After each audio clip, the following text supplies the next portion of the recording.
Hey guys, are you all right now that we're leaving? Are you sad, Breanna? I don't know how I feel. Really? Yeah, I don't know. I'm just shaking off the remorse. Nothing destroys a family faster than love used as a leash, and Robin and Kody have perfected the art. Few scenes in Sister Wives have captured the silent devastation inside the Brown household as clearly as the moment Breanna stood in the empty McMansion, unable to articulate how she felt. Her eyes said everything her words could not, a numb detachment born of years spent under emotional siege. That vacant stare has become her default, an expressionless void where once there was light. Her sister Aurora mirrors that fragility, visibly anxious whenever required to speak or make decisions. It is the product of an upbringing micromanaged by a mother who insists on controlling not only her children's choices, but their very emotions. Robin's dominance over her household has been absolute. She has cultivated dependence, stripped autonomy, and cast herself as the eternal victim. By painting the outside world as cruel and hostile, and by severing her children's connection to their father and paternal relatives, she's ensured that their emotional loyalty remains confined to her. The contrast between pre- and post-pandemic footage is chilling. Before isolation, Robin's daughters were spirited, social, and integrated into the wider family network. After years locked inside with Robin and Kody, they emerged subdued, fearful, and hollowed out. The pandemic became a convenient incubator for control, an echo chamber where Robin's narratives flourished unchallenged. Breanna's detachment resurfaced during a family brunch filmed shortly after Garrison's death in April 2024. As Kody and Robin cooed about their love, Breanna sat motionless, drowning in visible grief and quiet fury. The scene was grotesque in its disconnect, a tableau of self-absorption staged against the backdrop of a child's despair. This emotional repression extends beyond mere manipulation. Robin's pattern of pushing her daughters front and center before the cameras, encouraging them to cling to older brothers, orchestrate greetings, and soak up attention, was never about empowering them. It was about reflecting her own importance. When the girls weren't celebrated, Robin wasn't satisfied. The supposed attempts at familial blending were, in truth, performances meant to reinforce her own centrality in the narrative. Now the results are painfully visible. The exuberant children who once bounded into their new home with excitement have been replaced by subdued young adults who exhibit none of that spark as they move out. Their emotions have been methodically drained, leaving behind compliant shells, products of two narcissists who have weaponized love and loyalty alike.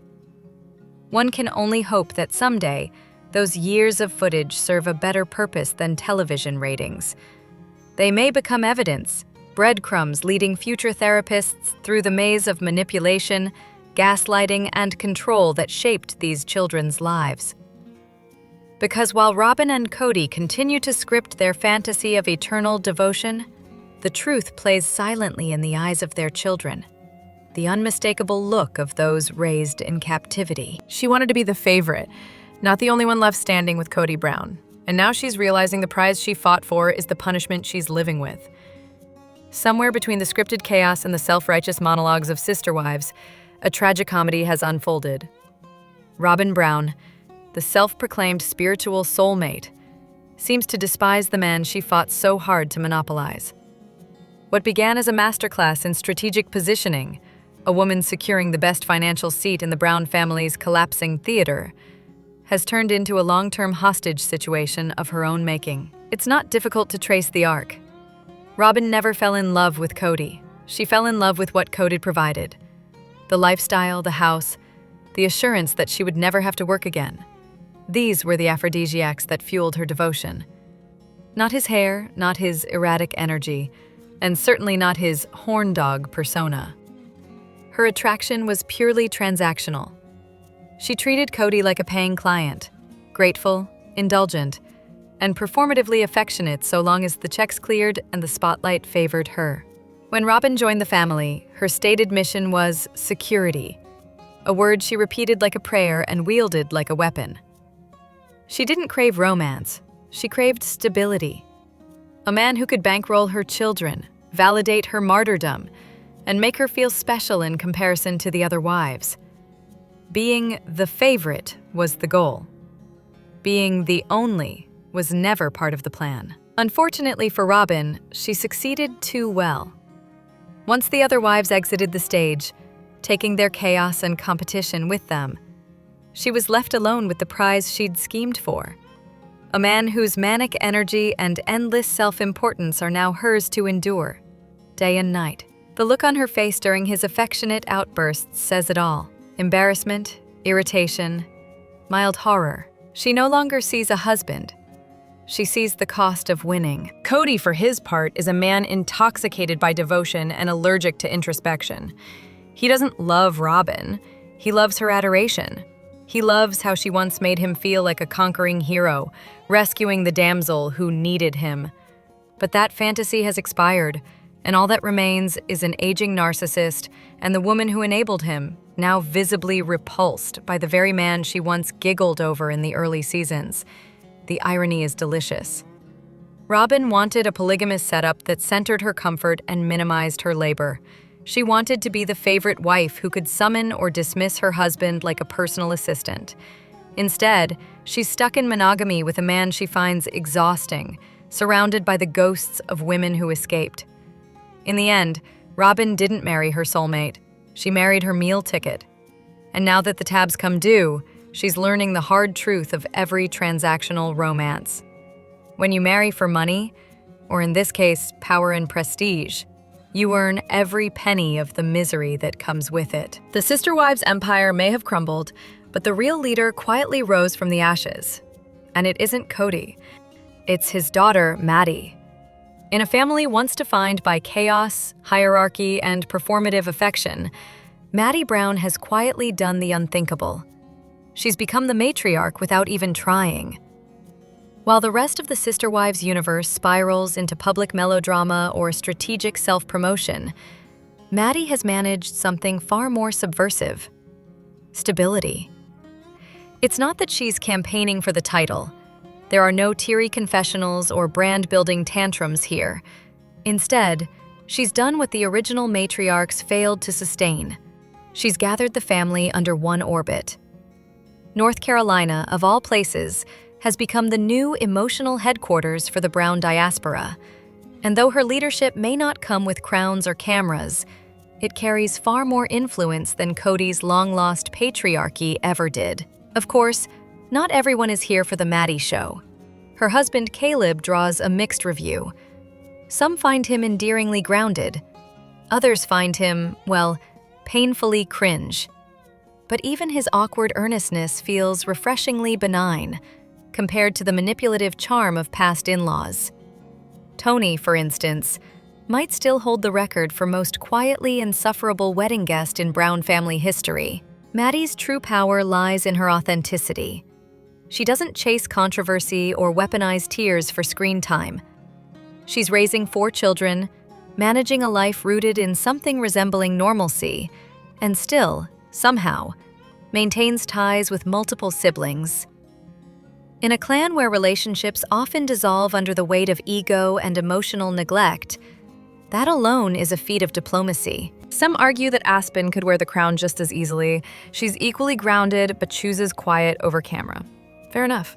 Yet there's something deliberate about Maddie's visibility. She's not selling the family's dysfunction for clicks. She's reclaiming it as context for growth. Watching her heal from her upbringing, acknowledging Kody's emotional absence and Robin's manipulative tendencies, offers something rare for this franchise: closure that isn't choreographed. And yes, maybe she enjoys the TLC paycheck. Who wouldn't when the family business has always been broadcasting dysfunction? But unlike the others, Maddie's storyline doesn't feel manufactured. If the future of the Brown legacy depends on who can turn pain into purpose without losing their grip on reality, Maddie might just be the only one left qualified for the job. Kody Brown doesn't want a wife anymore. He wants an audience to applaud his manhood. There was a time when sister wives at least pretended to be wholesome. That illusion has now been shattered, thanks to Kody Brown's newfound obsession with turning every confessional into a middle school locker room monologue. His relentless sexual posturing is less romantic revelation and more desperate performance art, as if he's trying to prove his virility to a nation that collectively stopped caring seasons ago. It's painfully transparent what's happening here. Christine dares to glow, to laugh, to mention joy, or worse, satisfaction, with her partner David. Suddenly, Kody's out here making sure everyone knows he's also having great sex. The man can't stand that the ex-wife he emotionally pulverized now radiates something resembling contentment. This isn't intimacy. It's a competition, one he's already lost, though he's still too delusional to notice. And Robin, yes, the last remaining soldier in this crumbling army, once loved the polygamist hierarchy. She thrived in it, adored being the favorite, the queen at the Brown family lunch table while the others scrambled for crumbs. But now, with no rivals left to reign over, the throne feels oddly cold. She clings to the principle of polygamy only because it was the foundation of her status. Strip that away, and she's just another woman shackled to a man spiraling into public humiliation. Kody's fixation on sexual bravado reeks of insecurity, not passion. His behavior evokes less alpha male and more gym mirror monologue. The puffed chest, the overcompensation, the desperate attempt to appear powerful when every other sign points to decay. Whether it's midlife panic, misplaced ego, or a cocktail of steroids and self-delusion, the outcome is the same: grotesque overexposure. The tragedy here is that what once passed for family drama has devolved into something almost theatrical in its absurdity. The emotional manipulation, the performative masculinity, the empty claims of spiritual purpose, it's all one endless act of overcompensation. If Kody Brown truly believes that loud declarations of his manhood prove his worth, he's missed the most obvious lesson of all. Real men don't need to advertise. At this point, the only thing more staged than his proclamations of love for raw women is their entire relationship. She tolerates him when the camera's rolling, or when there's jewelry involved. Beyond that, the chemistry is as lifeless as the show's moral core. And yet, he keeps talking, puffing, posturing, as if shouting louder might drown out the echo of his own irrelevance. The result isn't titillating television. It's tragicomic theater. The downfall of a man who once preached spiritual unity, now reduced to measuring his manhood in confessionals. And really, there's nothing less manly than that. This isn't a love story. It's a hostage situation with wedding rings. Once upon a time, Kody Brown's life was a carnival of chaos. 3 wives, 13 children, and an ego so inflated it practically had its own gravitational pull. Enter Robin, the self-styled damsel in distress who swept in as his soft place to land.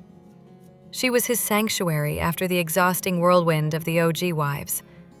In essence, she wasn't so much a partner as she was his metaphorical pair of cozy slippers, comforting, easy, and conveniently adoring. But the thing about slippers is, they lose their appeal once you're wearing them every day. Without the balancing act of multiple wives and family drama, Kody's life, and by extension Robin's, has become alarmingly small. The man who once thrived on managing chaos now just wallows in it.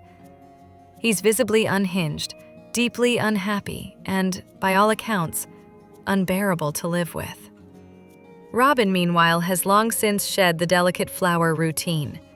Her tears may still flow on cue, but beneath the quivering lip lies a shrewd opportunist who knows exactly how to play the poor me narrative.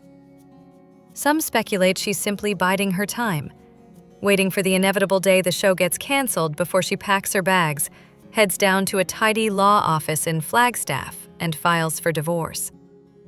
After all, Kody can't stand anyone more than he loves himself, and Robin's patience seems to wane as quickly as her on-screen empathy. Others aren't so optimistic. The argument goes that Robin would never walk away from her carefully curated life of ornamental trinkets and bizarre collectible dolls. Hard work is clearly not on her vision board, and as long as Kody remains the big, strong provider, she'll tolerate his spiraling tantrums and perform her martyr act for the cameras. Still, there's something telling about Kody's recent behavior, particularly his nostalgic obsession with his father and his comments about entering polygamy at the same age his father did. For a man driven by narcissistic delusion and desperate validation, the urge to recapture his youth by courting a new Janelle's mom type isn't far-fetched. He may yet drag Robin through another season of self-inflicted chaos in pursuit of proving his animal magnetism. The irony, of course, is that the passion Kody and Robin once flaunted, all the over-the-top declarations of love and public displays of devotion, now reek of desperation. It's performative affection from a couple trying to convince themselves they're still the envy of the room, long after the spark has flickered out. Their bond, once fueled by shared resentment toward the original wives, is now starved of that mutual enemy. What remains is the hollow echo of their own misery. Two people locked together, each too stubborn or too self-interested to admit they've built a gilded cage. So, will Robin leave Kody? Unlikely. She's far too invested in the comfort of her self-made narrative and her online shopping. But make no mistake, the fairy tale is over. The favorite wife is now just the last one standing, surrounded by the wreckage of what used to be a family and what's now nothing more than a joint exercise in denial. They call it a family, but the truth is, Robin Brown's home runs more like a cult. There is something eerily insular about the Kody Brown reboot, Kody Brown Family 2.0, if one must give it a name. The first iteration may have crumbled under the weight of its own dysfunction, but the second seems to have taken that chaos and refined it into something far more controlled, far more calculated. At its core sits Robin Brown, the self-anointed matriarch of what increasingly resembles a high-control microcult rather than a functioning family. One can't help but wonder what her children, Dayton, Aurora, and Breanna, actually think behind the porcelain smiles. In groups that thrive on control and image, it's not unusual for quiet doubt to exist beneath obedient perfection. The children may play their parts flawlessly now, but it often takes years for individuals raised in such systems to even recognize the extent of their captivity, let alone summon the means or courage to escape. They were raised in Robin's version of paradise, a carefully curated dollhouse of horrors, where devotion to their mother's narrative is mandatory. Within this bubble, Kody is not the absentee patriarch he was to his other children. He's ever present, lovingly reinforcing the myth that their branch of the family is the only one blessed with truth and stability. To these kids, their mother isn't the villain of the story. She's the long-suffering scapegoat, wronged by jealous wives and misunderstood by bitter half-siblings. After all, why would they question a narrative that flatters them, that tells them they are the chosen ones, the good children, with the good house and the ever-attentive father? The tragedy, of course, is that this brand of coddled indoctrination is indistinguishable from emotional imprisonment. Robin's overbearing smothering isn't protection. It's control disguised as care. Her daughters, treated as delicate artifacts rather than developing adults, were denied the normal discomforts that build maturity. By shielding them from reality, Robin has ensured their dependence. The result is not innocence, but fragility. It's easy to predict the trajectory. The daughters will follow the script of dutiful womanhood, marriage, children, respectability, but not polygamy. The irony will sting. Robin's daughters may perpetuate her values, yet reject the very system she used to justify them. For a woman who built her identity on being the ideal plural wife, that silent rebellion will be its own exquisite punishment. And then there's the bigger picture: deception. Even the most loyal soldier can spot inconsistencies when the lies pile up. The sheer volume of contradictions spun by Kody and Robin is impossible to conceal from anyone living under their roof. The children know at some level that things don't add up. The question isn't whether they see through it, it's whether they dare to admit it. Life within a high-control environment exacts a devastating toll. The fear of isolation is often a stronger leash than any doctrine. To walk away means losing not just one's beliefs, but one's entire support system, family, friends, even basic guidance on how to navigate adult life. That's the brilliance of the trap. Dependence masquerading as belonging. So yes, perhaps Kody and Robin's younger set still believe they live in the good house. Perhaps they think loyalty equals love. But history is rarely kind to those who mistake control for care. Eventually, the facade cracks, and when it does, the truth won't just free them, it will haunt the ones who built the cage. He calls it a sanctuary, but it's really a monument to everything he's lost. It's remarkable how a man can dress up escapism as spiritual renewal. Kody Brown, ever the self-appointed philosopher of polygamy, now insists that his latest dollhouse is a temple of opulence, beauty, and magnificence. A sanctuary from a lifetime of emotional wreckage that, conveniently, comes with upgraded flooring and improved square footage. This, of course, is the same man who has justified every relocation with a flurry of valid reasons. Divine callings, family needs, emotional healing, anything but the truth. The truth is far simpler and far less noble. Kody wants what he wants when he wants it. Accountability has never been his style. Why confront the consequences of a life built on ego when you can just pack the U-Haul and pretend a new zip code is the cure for moral decay? He's cycled through enough addresses to know the pattern. The moment reality sets in, be it in the form of disappointed wives, disillusioned children, or the echoing silence of a home no one visits, he flees. The grass is always greener on the side of new construction, especially when it's hiding the rot beneath. But this latest house isn't a fresh start. It's a mausoleum of denial. He calls it opulent, but it's really a monument to everything he's lost. Wives, children, grandchildren, and any real sense of belonging. He now lives with a wife who cannot be pleased, children who barely speak to him, and a desperate need for validation so profound that even the faintest compliment about being hot feels like oxygen. And Robin, ever the loyal apologist, clings to the fantasy with the same grip she has on her tenders. She's not going anywhere, not because she's happy, but because she knows the market for self-pitying, middle-aged polygamist widows is brutally thin. She once played the ingenue who could outmaneuver 3 seasoned wives. Now she's simply the last one standing beside a man no one else wants. They're trapped together, each too prideful or too fearful to admit they made a catastrophic choice. Even their on-camera confessionals have become hollow monologues to people who no longer listen. Kody doesn't speak to his children anymore. He speaks at the camera, hoping they'll tune in and mistake a performance for effort. Every declaration of healing or rebuilding is simply PR with better lighting. Underneath the delusion, however, lies a quieter tragedy. The family's grief, especially over the death of a child, is something no remodel or relocation can bury. Pain that deep doesn't respect fresh paint or open floor plans. It seeps through walls, follows you into every conversation, every silence. What heals is not movement, but acknowledgement. Time, grace, and truth, none of which Kody has ever been brave enough to face, are the only remedies that exist. So yes, the dollhouse is lovely. The problem is, it's built on sand, and Kody's still trying to decorate his way out of an emotional sinkhole. Subscribe, because the real story always leaks before the rerun.